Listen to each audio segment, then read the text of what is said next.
individuals on the Forbes list, business tycoons, accomplished authors, artists, anyone who's been tremendously successful at their craft, someone holding the trophy at the end of a season. Ask them, how did you get there? How did you accomplish something so tremendous? What is the secret? That's information that everybody wants to know. That answer holds tremendous value. Well, ladies and gentlemen, our Parsha, paired with the Ramban's commentary, topped off with Rav Yerucham Levovitz's explanation of it, on this week's Parsha, holds that answer. If I can just convey it and say it over as best as possible with God's help. So this week is Parshas Vayakhel-Pekudei, a double Parsha, that deals with the construction of the Mishkan, of the tabernacle of Hashem's house. All of the blueprints and instructions on how to build it have been given. It's now time to actually build it and construct it. This is a project that everybody wants a piece of. There's no greater schus in the world than to build Hashem's house. However, there's one massive problem, and that's that nobody knows how to build this Mishkan. There needed to be such expert artisan craftsmanship, such skillful weaving and sewing and building and construction, and the Jewish people have spent tens, if not hundreds of years as slaves in Mitzrayim, in Egypt. No one had developed these fine skills to be able to build the Mishkan. Nobody was a proficient stitcher, an adept carpenter, yet the intricacies of the Mishkan required such great knowledge and skill, and nobody knew how to build the Mishkan, so what to do? I kind of imagine, as this is described by the Ramban in our Parsha, that there maybe was this awkward moment where everyone's kind of looking around like, what now? We're got to build it, but what should we do? And then everything changes and is answered in the beginning of the second Aliyah in Parshas Vayakhel, towards the beginning of our Parsha. Perek Lamed Hey, Pasuk Chaf Aleph. Vayavo'u kol ish asher noso liboy v'chol asher nodva rucho oso heviu es trumas Hashem lamalechas oel moed. Every man whose heart inspired him came, and everyone whose spirit motivated him brought the portions of Hashem for the work of the tent of meeting. And the Rishonim, the Achronim, some of the greatest commentators are all grappling with what is the difference and what, in fact, is the definition of being a nasa libo, someone whose heart stirred, b'chol asher nadva rucho, and someone whose spirit was motivated. The Or HaChaim HaKadosh gives a legendary pshat. But here today we're going to focus on the Ramban's approach. Says the Ramban, he tells us that Lo haya behem shalom es hamalachos ha'ela mimelamed. Nobody knew how to build the Mishkan. Or mishi iman behen yadav klal. Nobody was skillful enough. Avol, but what happened? Motza betivo sheyeda lasos kain. People found it within themselves to get the job done. Vayig balibo, and they raised up their hearts. Bidvar Hashem lavu lefnei Moshe leimar lo, and they raised up their hearts and they walked in front of Moshe and told him, Ani e'eseh kol asher Adoni dover. I am going to do all that the master has commanded. Naso libo, translated, means they rose to the occasion. Their heart stirred within them. They were individuals who were so determined, so driven, that without any prior knowledge of the task at hand that needs to get done, they came in front of Moshe and said, please allow me. The truth is that they really did not know how, but they found a way. They said, if it's what God asks, if it's what needs to be done, well, then I have a just do it attitude.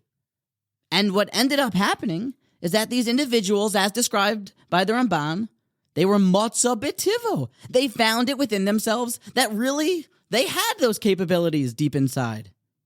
And when the great mashkiach and spiritual dean of Yeshivas Mir during the Roaring Twenties, Rav Yerucham Levovitz, Zecher Tzaddik V'Kadosh Livracha, would explain this Ramban to his Talmidim, he would begin without, it doesn't seem like, discussing anything ruchnius about the idea until the very end. He would say, if you look around at the Ashirei Ha'olam, the Adirei Ha'olam, the rich, the successful, the business tycoons, those that have reached the Mount Rushmore in whatever venture they have embarked on.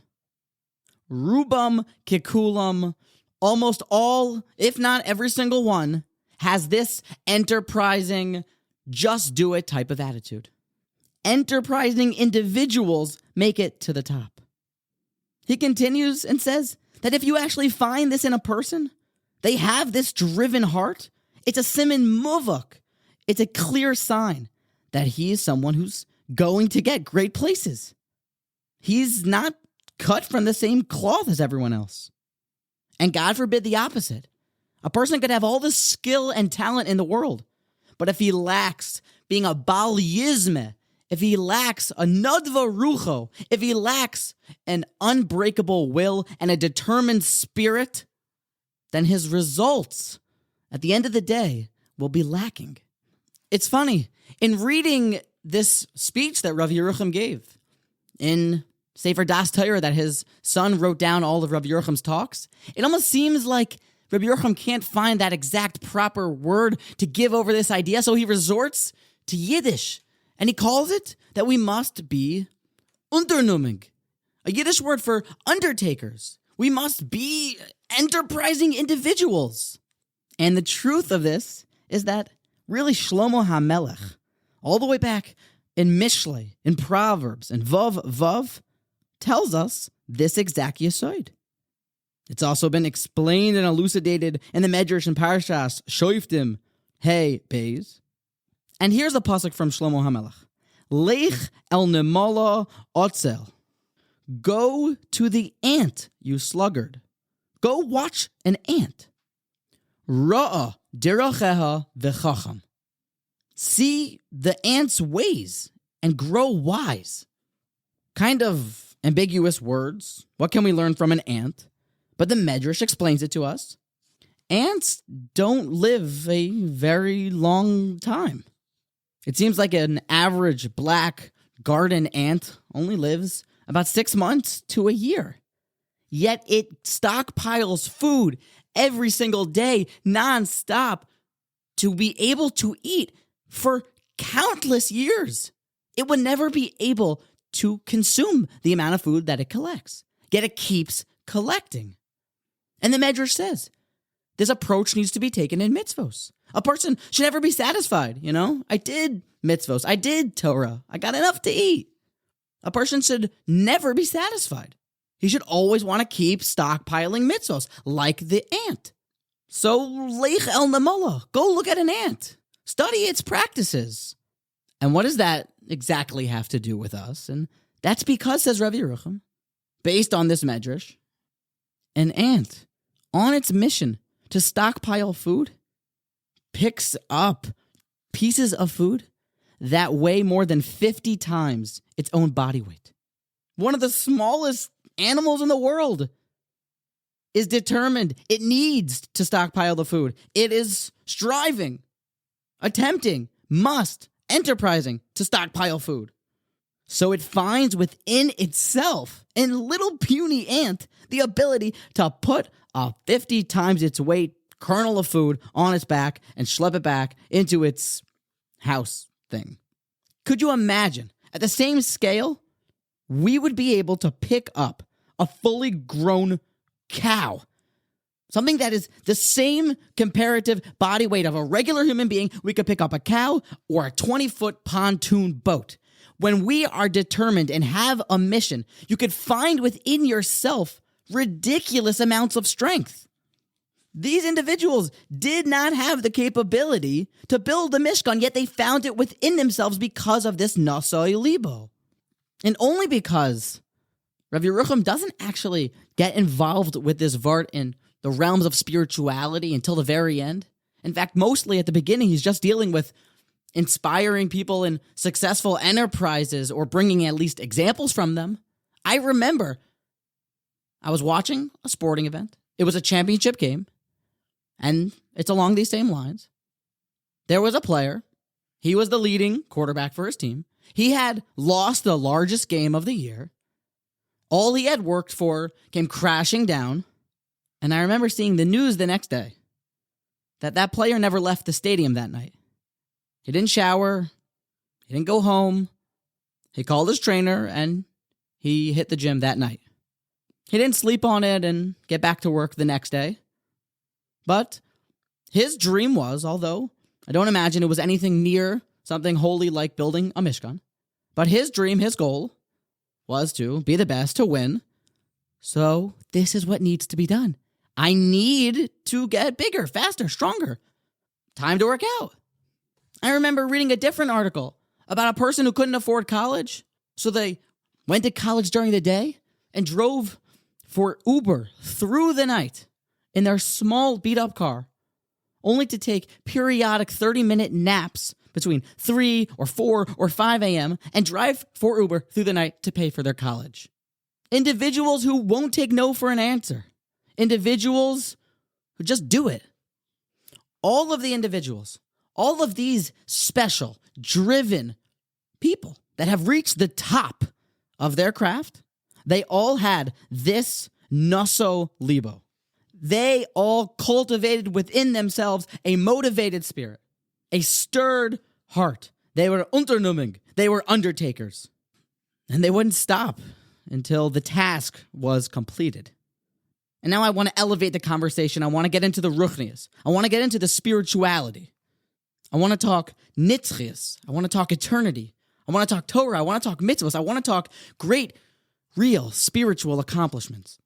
Moshe Rabbeinu says, we have been granted this great gift, charged with an opportunity to build Hashem's house. Who is with me?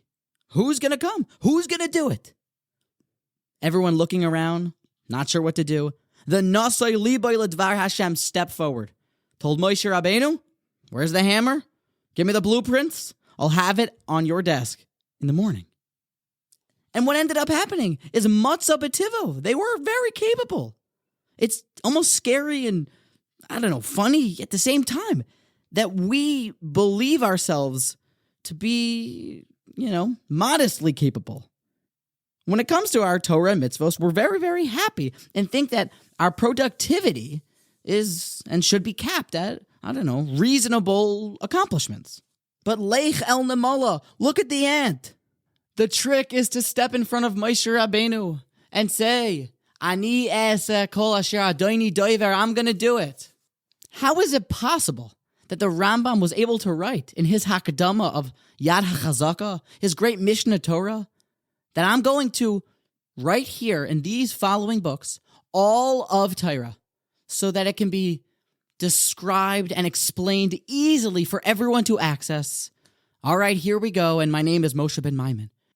How could a person possibly seek to achieve something like that? To put the entire Torah, all of it, into simple words for everyone to be able to understand? Look what it is when someone's an undertaker. Look at what the Rambam did. We can't imagine a world without Rambam. The truth is, when you explore all the Rishonim's work, how is it possible that they accomplished so much in such little time? There's only but so many hours in a day. How is it possible that Rashi HaKadosh could become the super commentator on all of Tanakh and all of Talmud Bavli, amongst other things that he did? Nasa'o liboy ledvar Hashem. Wherever you are listening, if you're in a car, on a train, maybe in your headphones, listen to these words from the Ramban, from the Parsha, from Rav Yerucham. Understand what you're capable of. Understand that if you put something in front of your mind, you think about it, Yom V'Layla, you set your heart on something that is large, gigantic, something that your friends would make fun of you for attempting to accomplish. But you are driven. But you just begin, and you don't take no for an answer, and you do not stop until it's accomplished, and you are ani e'eseh kol asher adoni doiver, then you will do it. So imagine, Hashem came to you today and said, I'd like you to build me a nuclear submarine. Where would you begin? What would you do? Would you pass it on to the next guy? Whatever that goal is.